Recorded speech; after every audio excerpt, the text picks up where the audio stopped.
میں نے زندگی میں ایک مرتبہ جب سن 88 میں ٹانگ ٹوٹ گئی تھی، چلنا پھرنا بڑا دشوار تھا، تو طہارت خانے میں نے نہا لیا، اوپر پانی ڈالا. میں نے کہا میں معذور ہوں، کیونکہ اب میں غسل خانے نہ جا سکتا ہوں نہ غسل خانے میں کھڑا ہو سکتا ہوں، کیونکہ ٹانگ ٹوٹ گئی تھی 2 جگہ سے، بے ساکیوں سے تھا.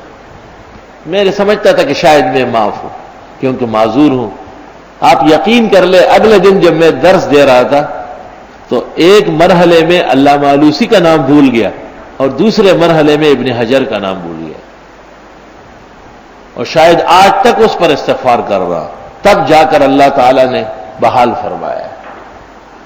تو جو لوگ بالکل احتیاط نہیں کرتے، بیت الخلاء جاتے ہوئے پگڑی سر پر پڑی، بھئی اس پگڑی کے ساتھ تو آپ نماز با جماعت پڑھتے ہیں، اس کو رکھ کے نہیں جا سکتے تھے، ایک چھوٹی اور جالی والی سر پہ رکھ لیتے.